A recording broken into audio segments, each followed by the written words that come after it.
네, 오늘 헌법재판소 파면 결정 재판관 만장일치로 내려졌는데요. 법조팀의 취재 기자들이 나가 있습니다.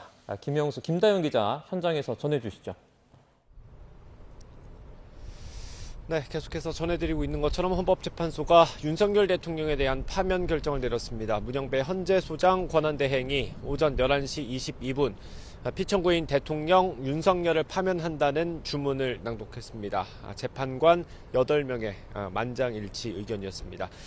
각 사안별로 어떻게 판단했는지 한번 보도록 하겠습니다. 일단 헌재가 적법 요건에 대해서 판단한 부분이 있죠. 이것부터 정리해볼까요? 네, 먼저 계엄 선포가 사법심사의 대상이 되는지부터 따졌습니다. 헌법재판소는 계엄 선포가 고도의 정치적 결단을 요하는 행위라고 하더라도 그 헌법과 법률 위반 여부를 심사할 수가 있다고 판단을 했습니다. 또 내란죄 철회 논란, 이 부분이 가장 주목을 받았었는데요. 헌재는 기본적인 사실관계는 동일하게 유지하면서 적용 법조문을 철회, 변경하는 건 소추 사유의 철회 변경에 해당하지 않는다면서 특별한 절차를 거치지 않더라도 허용이 된다고 밝혔습니다. 정리하자면 국회 측의 탄핵 심판 선고가 적법하다고 최종적으로 판단한 겁니다. 네, 쟁점별로 하나씩 자세히 들어가 보겠습니다. 일단 비상계엄 선포의 정당성에 대한 부분입니다. 우리 헌법에는 전시, 사변 또는 이해 준하는 국가 비상사태일 때 대통령이 비상계엄을 선포할 수 있도록 하고 있습니다. 윤 대통령은 야당의 입법 폭주, 줄탄핵 등을 계엄 선포 배경으로 주장을 해왔죠. 하지만 헌재는 국회 권한 행사가 위법하거나 부당해도 헌재 탄핵 심판이나 대통령의 이른바 거부권 같은 평상시의 권력으로 대처할 수 있다고 판단했습니다. 헌재는 또 윤 대통령 주장을 모두 고려해도 계엄 당시 객관적으로 정당화할 위기 상황이 있었다고 볼 수 없다고 강조했습니다. 경고성 계엄, 호소용 계엄이라는 주장에 대해 헌재는 법에 명시된 계엄 선포 목적이 아니라고 확인했습니다. 국무회의에 대해서도 헌재는 심의가 있었다고 보기 어렵다고 판단했습니다. 다음 쟁점 보겠습니다. 국회 봉쇄 의혹이 있었는데 이건 헌법재판소 어떻게 판단했습니까? 네, 헌법재판소는 윤석열 대통령이 곽종근 전 육군 특수전 사령관 등에게 의결 정족수가 아직 채워지지 않은 것 같으니 문을 부수고 들어가서라도 인원들을 끄집어내라 이렇게 지시했다는 사실을 인정했습니다. 또 김용현 전 국방부 장관이 필요시 체포할 목적으로 국군 방첩 사령관에게 국회의장과 각 정당의 대표 등 14명의 위치를 확인하라고 지시했다고도 인정했습니다.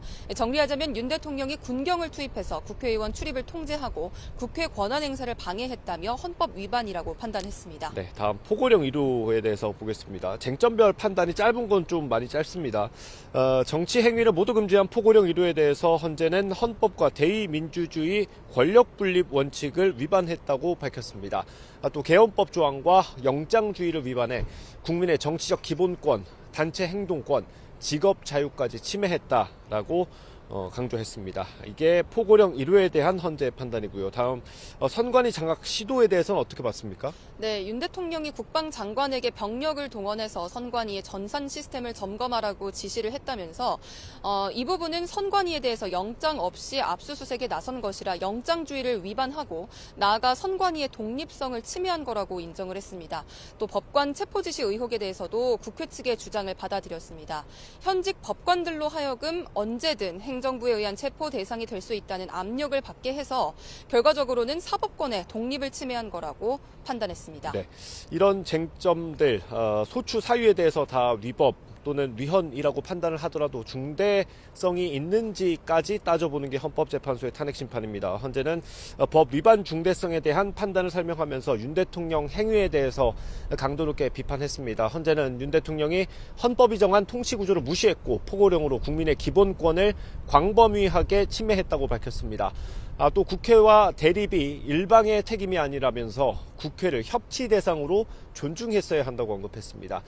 윤 대통령이 계엄 선포로 국가 긴급권 남용의 역사를 재현해 국민을 충격에 빠뜨리고 사회, 경제, 정치, 외교 이런 전 분야에 혼란을 야기했다고 지적하기도 했습니다. 오늘 22분 정도 선고가 진행됐는데 좀 눈여겨볼 만한 점도 있었죠? 네, 지난 변론 때를 보면 문영배 헌재소장 권한대행이 원래부터 말이 빠른 편은 아닌 걸 알 수 있습니다. 그런데 이번에는 더욱더 천천히 이야기를 하면서 내용을 잘 전달하려고 노력한 지점들이 눈에 띄었고요. 또 쟁점별 판단 내용 방금 저희가 몇 가지 요약을 해서 전해드렸는데 이 부분이 그렇게 길지 않았습니다. 한 10분 정도 설명을 했는데 문영배 권한대행은 하나하나 이 부분 역시 천천히 설명을 했습니다. 있습니다. 오늘 선고에서 또 하나 눈에 띄는 거는 바로 별개 의견이 없었다는 지점입니다. 보충 의견들만 몇 가지 있었습니다.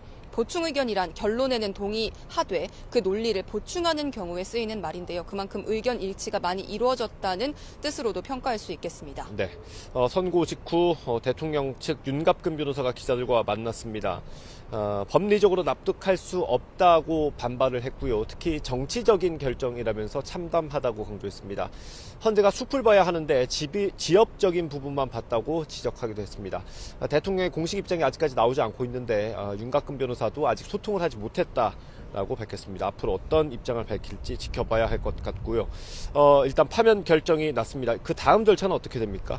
네, 윤석열 대통령 오늘 오전 11시 22분을 기준으로 파면 결정이 됐습니다. 한덕수 국무총리가 그대로 권한대행을 수행을 할 예정이고요. 또 윤 대통령의 경우에는 일단 환남동에 있는 관저를 비워줘야 합니다. 서초동에 있는 사저로 가야 하는데 박근혜 전 대통령 사례를 보면 사흘째 되던 날 옮겼습니다. 윤 대통령은 또한 파면이 됐기 때문에 전직 대통령으로서의 예우도 앞으로 받지 못하게 됩니다. 또 현재 내란 우두머리 혐의로 형사 재판을 받고 있죠. 앞으로 파면됐기 때문에 불소추 특권으로 공소장에 빠졌던 직권 남용 혐의가 추가로 적용돼서 기소될 가능성도 남았습니다. 네, 오늘 탄핵 심판 윤석열 대통령의 계엄 선포로 있었던 일입니다.